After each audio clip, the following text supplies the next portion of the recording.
So we've learned how to make a decision, but sometimes the decision has multiple steps within it, multiple decisions that you want to make. So when you want to stack decisions, you can actually just stack the if statements inside of each other. So I'm going to clear this and we're going to do a different example. We're going to do the example of a calculator. So we're going to prompt the user to ask them if they want to make a calculation. So we're going to say, let make calculation equal prompt.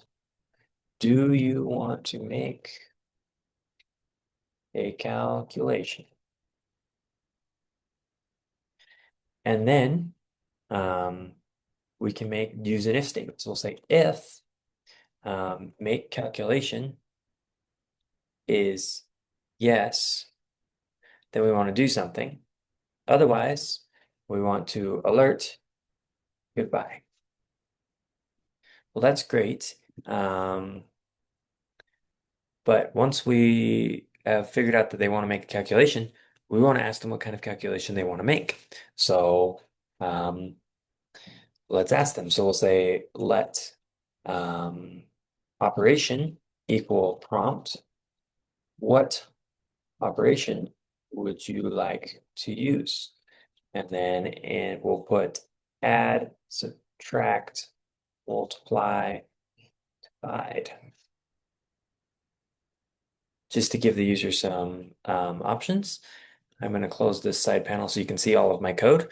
So we're going to ask them if they want to make a calculation. If they said yes, then we want to ask them what kind of operation they'd like to use. Otherwise, we just like to tell them goodbye. Now that we know that they want to make a calculation, now we need to figure out if they said add, subtract, multiply, or divide. So that's another decision-making process. So let's create another if statement. So we'll say if operation is add, then we're going to say, oh, actually, we should prompt them for two numbers. So we're going to ask if they want to make a calculation. If they do, then we're going to ask them for two numbers. So we'll say let num1 equal prompt. What is your number? What is number one? And then we'll get number two, let num2 equal prompt. What is number two? So we're going to prompt them for two numbers.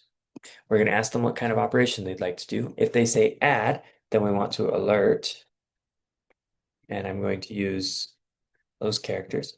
The sum of num1 and num2 is num1 plus num2. And I realized num1 and num2, right now they are coming back from a prompt as a string. So we probably want to make them into a number. So let's do that. So we'll say parse float, just in case they enter something with a decimal place.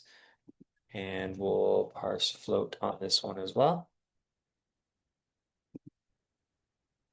So we're saying, ask for number one, turn it into a float. Ask for number two, turn it into a float. Ask them what operation they'd like to perform. If they said add, then give them the sum. And then I'm going to say else if operation is subtract,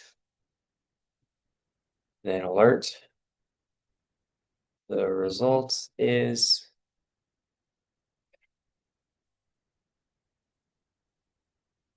and then we'll concatenate on num1 minus num2.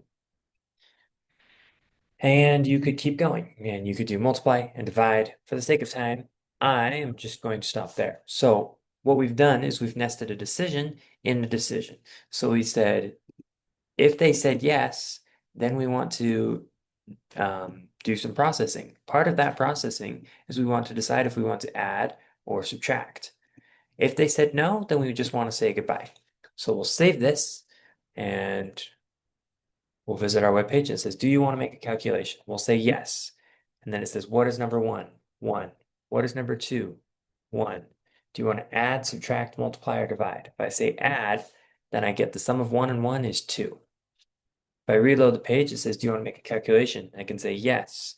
What is number 1? 5. What is number 2? 2. Do you want to add, subtract, multiply, or divide? We can say subtract. And it says the result is 3. So 5 minus 2 is 3. And if we reload, do you want to make a calculation? And if we type anything but yes, then we get goodbye. So in that way, we were able to make a decision, and within our decision, we were able to make a different decision. And that is how nesting if statements works.